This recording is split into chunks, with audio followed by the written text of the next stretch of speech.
जे 18 वर्षांचे मेजर होत आहेत त्या मुलांच्या माझ्याकडे SIP सुरू आहेत आणि इतके सुंदर कंपाऊंडिंग होत आहेत. मी सांगते म्हणजे 31 वर्षाची मुलं, 35 वर्षाची मुलं आणि 1.5 आणि 2 कोटीचे पोर्टफोलिओ. रेमंडला फ्लॅट पूर्ण घर कोसळलं.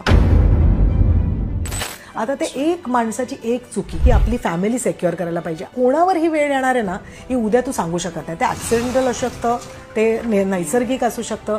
तर त्यामुळे थोडंसं कव्हरेज आपल्याला स्वतःला केलं ना तर आपणही पीसफुल राहतो, कारण का आपली फॅमिली सेक्युअर्ड आहे. हळू त्या SIPनी सुरुवात केली, मग ती वाढवली, मग जसं जसं त्याचं गोल जवळ यायला लागलं अजून SIP वाढवत गेली. आज लिटरली त्याला 2 वर्षांचं त्याचं शिक्षण आहे, इझिली कॅरी आउट होत आहे. म्हणजे नो एज्युकेशन लोन, काही नाही, प्रॉपर प्लॅनिंगमुळे. 2-3 वर्ष अगोदर जरी रिअलाइज झालं तरी काहीच उपयोग नाही ना. कसे एवढे पैसे कुठून जमा करणार तुम्ही?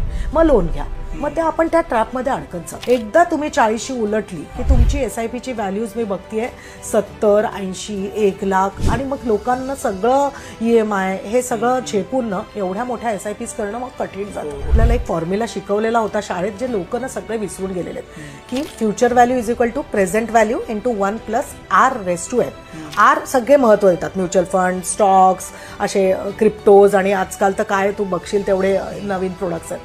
बट कधी कधी लक्षातच येत नाही की हा N म्हणजे नंबर ऑफ इयर्स हा एवढा इम्पॉर्टंट फॅक्टर असतो की जेवढं तुम्ही डिले कराल ना आपली इन्व्हेस्टमेंट कॉर्पस बनण्याची कॅपॅसिटी असते ती कमी होत जाते. मी खूप कन्फ्यूज आहे. मला तुम्ही SIP बद्दल सांगितलं, बरोबर, इन्शुरन्सचं इम्पॉर्टन्स सांगितलं, बरोबर, रिटायरमेंटचं पण तुम्ही मला सांगितलं. आता ह्या सगळ्या गोष्टींमध्ये मी कन्फ्यूज काय, तर मी काय स्टार्ट करू? टायमिंग द मार्केट पेक्षा time in the market is very very important.